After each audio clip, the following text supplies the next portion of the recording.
గతంలో ఒక నెల పెన్షన్ తీసుకోకపోతే వెంటనే రద్దు చేసేవారని, కానీ కూటమి ప్రభుత్వం అధికారంలోకి వచ్చిన తర్వాత 3 నెలలకు ఒకసారి ఇస్తోందని సీఎం చంద్రబాబు అన్నారు. రాష్ట్ర వ్యాప్తంగా ఒక్కో కుటుంబానికి దాదాపు 3-4 సంక్షేమ పథకాలు అమలు చేస్తున్నట్లు చెప్పారు. కాకినాడ జిల్లా తుని నియోజకవర్గ పరిధిలోని చామవరంలో నిర్వహించిన పేదల సేవ కార్యక్రమంలో చంద్రబాబు పాల్గొన్నారు. ఈ సందర్భంగా ఆయన మాట్లాడుతూ అసెంబ్లీలో మహిళలకు 33% సీట్లు ఇచ్చి రాజకీయంగా ఎదిగేలా చేస్తామని అన్నారు.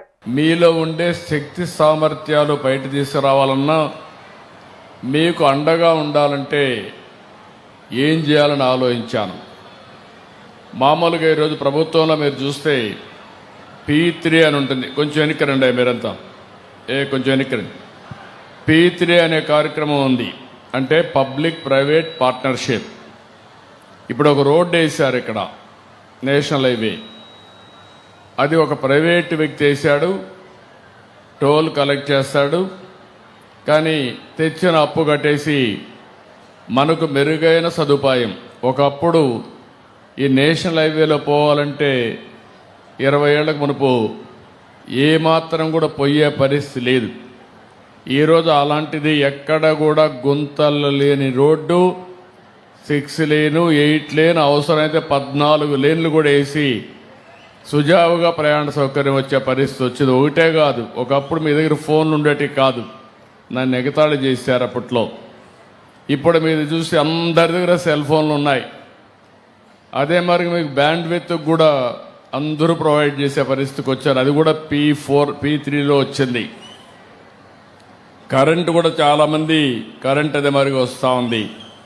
అంటే ఇక్కడ గుర్తుపెట్టుకోవాల్సిందే, మీరందరూ P3 వల్ల, వ్యాపారాల వల్ల తెలివితేటలు పైకి వచ్చారు. కానీ ఇప్పటికి కూడా సమాజంలో కొంతమంది అట్టడుగునే ఉన్నారు. మనం ఆర్థిక సంస్కరణలు తీసుకొచ్చాం, సంపద సృష్టించాం, ఆర్థిక అసమానతలు పెరుగుతున్నాయి. అంటే ఒక్కొక్కరు 100 కోట్లు, 1000 కోట్లు, 2000 కోట్ల రూపాయలు కూడా 10,000 కోట్లు, 1,00,000 కోట్లు సంపాదించే పరిస్థితికి వచ్చారు. కొంతమంది 3 పూట్ల తిండి లేకుండా ఇప్పుడే ఇక్కడ నాగవణిని చూశారు. చిన్న వయసు, కానీ భర్త చనిపోయాడు. అక్కడి నుంచి ఒక అబ్బాయి ఉన్నాడు, అత్త ఉంది.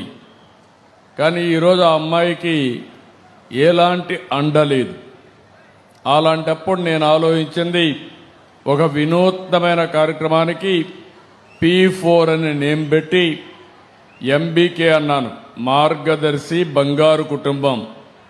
ఆ అమ్మాయికి కానీ చేయూతనిస్తే 2వ తరగతి చదివే పిల్లవాడు పెద్ద అయితే 10 మందికి సహాయం చేసే పరిస్థితికి వస్తాడు. అది నా ఆలోచన. లేకపోతే ఇప్పుడే వదిలిపెడితే చదివించలేక, గైడెన్స్ ఇవ్వలేక ఆ అమ్మాయి అతని కూడా కూలి పనికి పంపించే పరిస్థితి వస్తుంది. ఇప్పుడు ఆ అమ్మాయి కూలి పని చేస్తూ ఉంది. నేను 4,000 రూపాయలు పింఛన్ ఇస్తున్నా, వాళ్ళ అత్తకు కూడా 4,000 రూపాయలు పింఛన్ ఇస్తున్నాం. ఆ 8,000తో కూలి పని చేసుకొని కాస్త కోస్త సంపాదించి ఏదో కుటుంబాన్ని నడుపుతా ఉంది. రేపు రాబోయే రోజుల్లో కూడా ఆ పిల్లవాడిని ఉన్నత స్థాయిలో చూడాలనేది నా ఆకాంక్ష, నా ఆశయం, అదే నా కోరిక.